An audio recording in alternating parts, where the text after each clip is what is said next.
দুনিয়ার কিছু নাই আমাকে দেখবো আমাদের মানুষ নাই।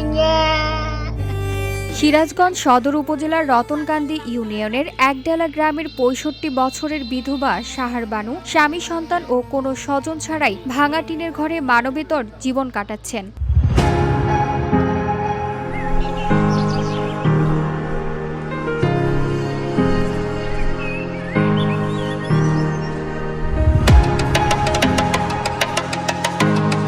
স্বামী রুস্তম আলীর মৃত্যুর পর একমাত্র সন্তান জন্মের পরপরই মারা যায়। এরপর থেকেই একাই জীবনযুদ্ধ চালিয়ে যাচ্ছেন তিনি। অন্যের আঙিনায় দাঁড়িয়ে থাকা চাল ফুটো ঘরে আশ্রয় নিলেও বৃষ্টি হলেই সেই ঘর ভিজে যায়। খাবারের জন্য কখনো প্রতিবেশীর দয়া, অন্যের বাড়িতে কাজ করাই তার ভরসা। খাবারের জন্য তাকে লড়াই করতে হয় প্রতিটি মুহূর্তে। জীবনটা চলছে মানুষের সহানুভূতিতে, কিন্তু সেই জীবনে নেই নিরাপত্তা, নেই শান্তি।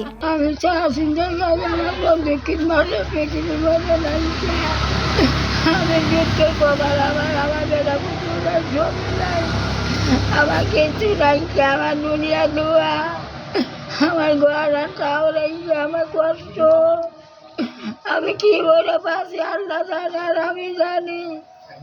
আমার কেউ না মানুষ নাই, দুনিয়ার আমার কেউ নাই, আমার দুনিয়ার কেউ নাই, আমার গলা চাও রয়েছে, আমার কার কষ্ট, আমার সবুরে কষ্ট, আমার দুনিয়ার কিছু নাই। আমাকে দেখবো আমাদের মানুষ নাই। আমি কত কষ্ট ভাঙা ঘরে থাকতে, আমি আমার ঘর নাই।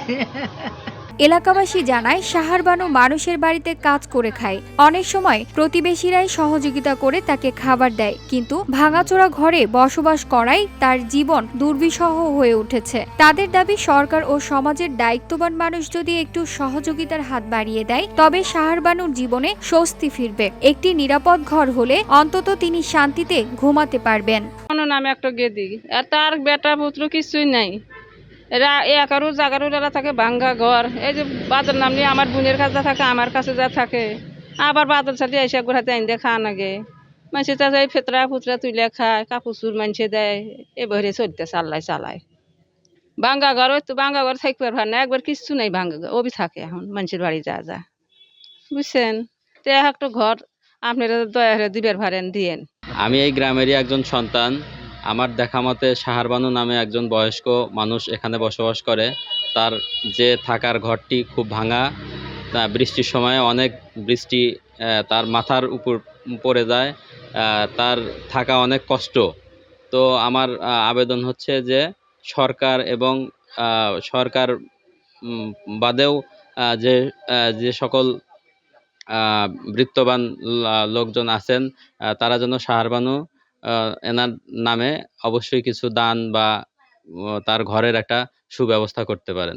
বিধবা সাহার বানুর জীবনে এই দুঃখময় কাহিনী হয়তো অনেকের মনে নাড়া দেবে, কিন্তু প্রশ্ন রয়ে যায়, একটি নিরাপদ ঘরের স্বপ্ন কি পূরণ হবে তার, নাকি অভাব অনটন আর বৃষ্টি ভেজা ভাঙা ঘরেই হবে তার জীবনের শেষ ঠিকানা।